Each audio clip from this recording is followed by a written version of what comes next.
So I will start off by saying hello, Steph, otherwise known as Nnesaga. Hi, Zombie. Hi, Conor. Hey, Conor, how you doing? I am doing great. We just talked for 45 minutes to an hour. We did. And there was a recording fluke. There was a bit of a technical difficulty. We've got business to attend to today. Absolutely. Dear viewer, you're going to see hear a wonderful conversation. And you could just show me moving repeatedly if you'd like to make a GIF. Okay. The conversation we're about to have is really important, and I hope you guys listen to it with an open mind and an open heart and don't decide to be internet jerks. That's all. Let's jump into it. So we are now in the midst of the release of the next-gen consoles, PS5, Xbox Series X. Steph, who has been on the show before, has access to both of these consoles and has some really wonderful unboxing and impressions. But I wanted to talk to you about something that I saw you posting about on Twitter, along with ZombaeKillz, who we're also speaking with. So the gaming industry, of course I don't need to tell you, has a long perceived history of being for white cis males and made by white cis males, and that it's kind of a boys club, and it's very whitewashed, especially if you look at protagonists and creators. And I think we're seeing now more and more people of color and black creators step into the spotlight and get the opportunity to create, and it's really cool to see. But we've seen through the actions of these big gaming companies like Sony and Microsoft that maybe that's moving a little more slowly in some places than we would like to think. I first realized that when I saw your thread on Twitter pointing out that it was mostly white men getting Xbox Series X's, at least in the first run of it. Yeah. Yeah, you know what? I think just this year in particular, it has just taught me to not just say anything. Speak up. If there's a problem, try and fix it, or try and say something until the right people get the attention. Mm-hmm. Because it's the thing of I wasn't happy, and it wasn't about me just getting an Xbox and a PS5 and stuff. It was about, where are the black women who are able to actually review these consoles? Where are the LGBT community that I want to hear from and their experiences? That thread in general was something I don't regret, because it's opened a lot of eyes to a lot of people, but at the same time, a lot of people try to sweep it under their feet. So I said, you know what, I'm going to just take it upon myself and Timmy from the Nerd Council. Make sure you guys follow, their platform. Me and him came together and, we said, listen, enough is enough. We need to make a statement. Both companies were talking about play has no limits, power your dreams. But if that's what you're promoting, why is that not reflecting on your launches? You tweeted at PlayStation with some really great tweets, which you were just telling me got a decent amount of attention. Okay, so my tweet was simply this. Hi, PlayStation. We noticed a lack of representation of women in color, in specific, black women reviewing your console.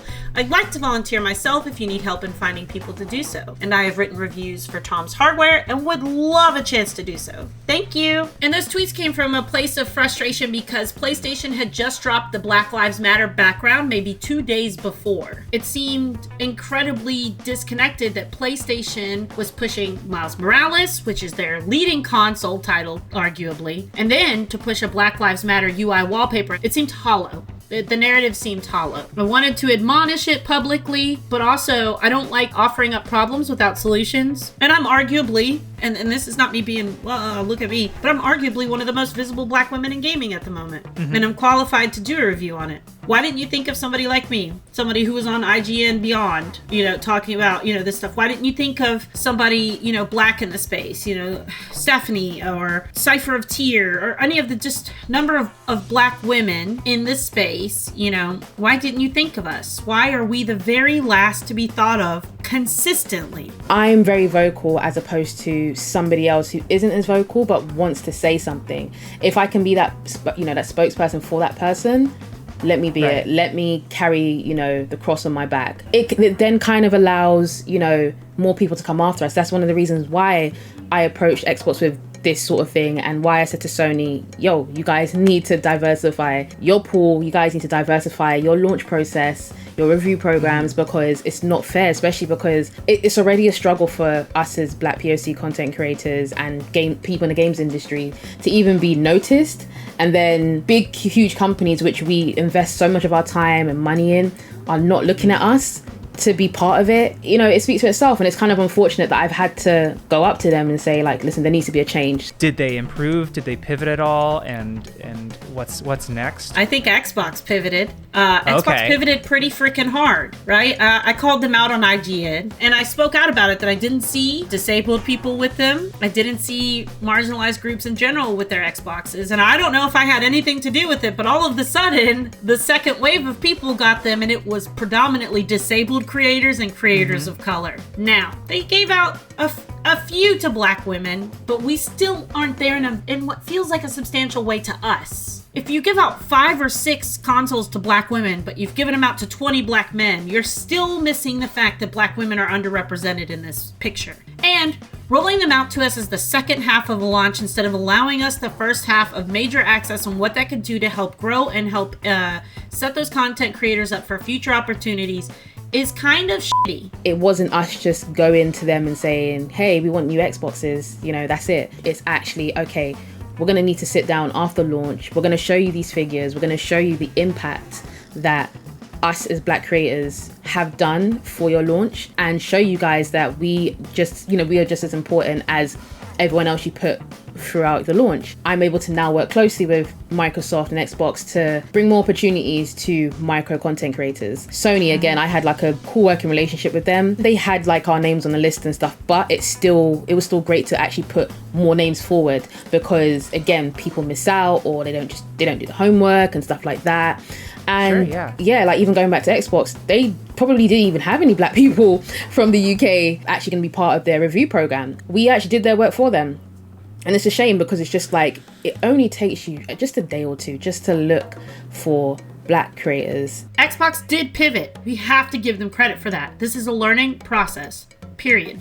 Nobody gets it right the first time they do something like this. This is the first time Xbox has had such a diverse amount of creators. They should be given credit for that. You gotta reward people when they do the right thing. PlayStation, we haven't really seen it yet. Okay. I know that I personally pitched myself to PlayStation. I got a response. I won't tell you what that response is because I can't give you all the scoop, but do know that I pitched myself and put myself out there. You say, well, why are you pushing yourself forward for the opportunity? Because if I can get through the door, I can shove my foot in it and hold it open for the next black girl.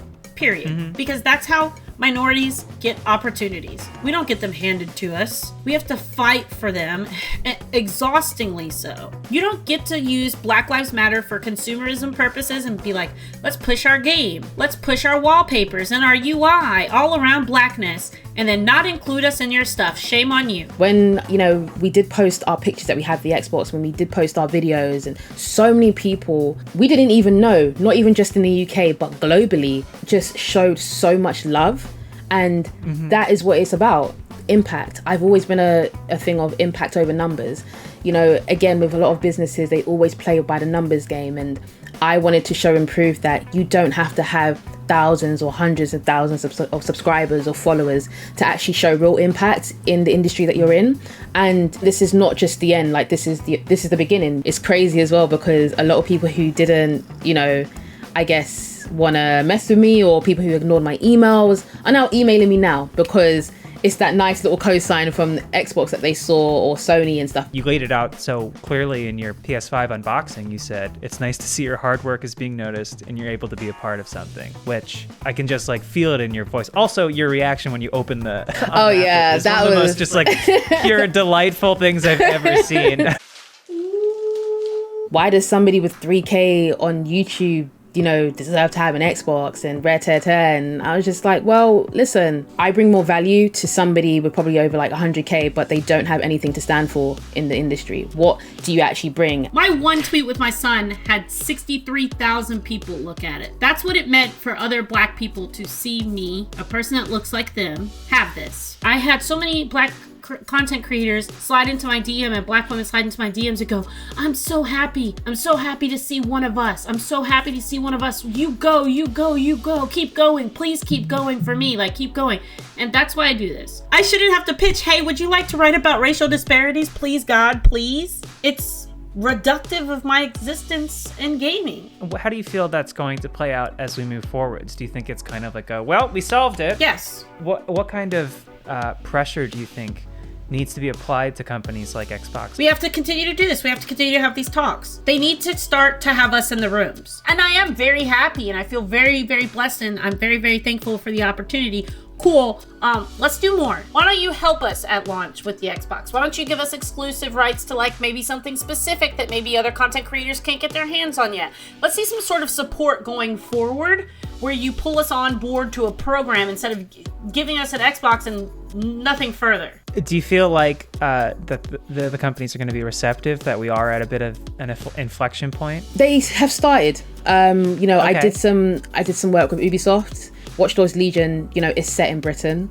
It was launching on Black History Month in the UK. Ubisoft want us to work on some other titles, so we just did some distribution stuff for Assassin's Creed. We just worked with Sega for the Yakuza, Like a Dragon, and just doing some more stuff to really nurture and grow the Black POC audience, because they're not given these opportunities. Sometimes they just want to quit. Sometimes they just feel like it's just one of those ones where they don't have that person to help them or give them that, encouragement or give them that support. It's a slow start, I'll be honest. Again, and obviously with COVID, there's only so much you can do, but hopefully by next year, I will have a games agency with Timmy where we're able to focus and really support Black POC content creators from all different kinds of backgrounds. You've got some really exciting I'm trying. I think it's just a thing where, I've always been a person of, if they don't allow you in their space, create your own thing so big that the doors come knocking and you have the power to be in that position to make the decisions that you want to. I champion for diversity. I fight for inclusivity. I try to solve problems and I try to amplify voices. Am I the ninja of Black girls? No, I'm absolutely a trash game player.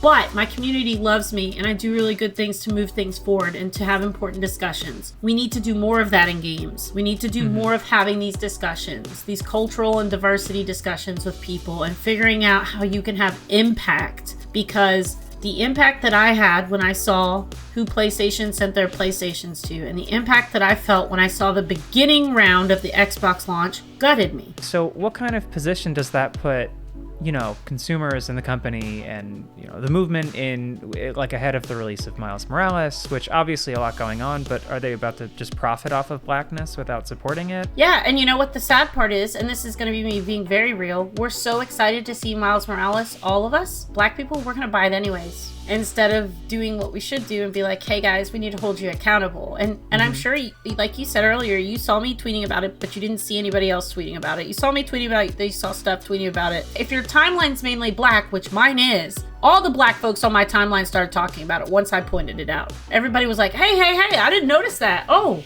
what the heck? A game like Miles Morales, which the lead is a Black Puerto Rican character, and you cannot release something and not include, like, our people involved with it. So it's just to have that kind of kick up the butt to say, hey, Sony, don't forget the Black people, don't forget the POCs, don't forget, the minority, don't forget the LGBT community. I believe that we have to hold these companies accountable. But the problem with that, Conor, is I and every other Black content creator can't hold them accountable. White people listen to white voices, and they will never listen to us. If white people listened to us, we wouldn't be in half the situations that we are in inside of the gaming space and in the world in general. This is where allyship in the game space really needs to come into being held accountable. All of the white people on our timelines, all of the, white men in gaming, they need to say something. They need to do something. They need to speak up. And I will say, Jonathan Dornbush from IGN spoke up and tweeted at PlayStation and said, you guys should send her one. She is very qualified to review it and she would do a great job.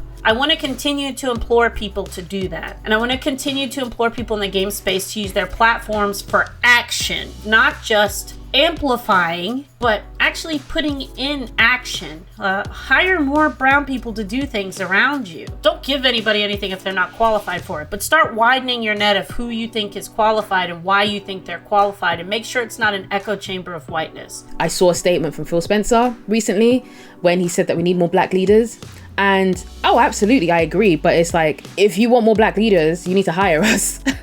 You need to hire us. You need to bring us more opportunities. You need to stop hiding opportunities from us. You need to actually give us more support. We can only do so much ourselves. Like the reason why I created Nnesaga is because there wasn't opportunities for me. It's great that he's acknowledged it, but it's more so doing it than saying it. I want to see things. I guess this is really the way I should say it to you, Conor, because I haven't said it as succinctly. Games reviews and console reviews through a prism of blackness. I want you to see it how we review and how we think, not how you review them and how you guys want them, not through using code switching language and everything else. I want you to look at things through our eyes and hear the way that we tell stories to our people. You have to say something and you have to do the work. I think a lot of people don't realize that it's so hard to break in this industry if you don't have that privilege to, or if you weren't, I guess, born in that privilege. Oh, I have an enormous amount of privilege. I've been extremely lucky to be where I am. I don't have it. So I have to keep bending my back. I have to keep fighting the good fight. I have to keep on making the noises. I have to keep doing the work, and actions speak louder than it, itself. Those who don't hear will feel. It's the same thing that we want in this world. We want equity. Black people are screaming and dying in the streets for equity right now. This world does not love us. America doesn't love us the way that we love it, unfortunately. And the same is present in games. As much as we want to try to hide our head in the sand of games, we love games so much. Could games just love us back like a little bit, just so we can have some equity in our relationship with you? We're going to have to still keep applying pressure, because I know companies can get very complacent. They can get very comfortable. So it's one of those ones to, bring that continuous work. Those kind of broken barriers can be mended through the work that I do. So great. Well, thank you so much for coming on and talking about this. I really appreciate it. Yes, I was more than happy to. This is something I love and something I think we can do so much better on. I think we could change our space. Hey everybody, and welcome back to another episode of Inside Gaming Daily for Friday. Yeah.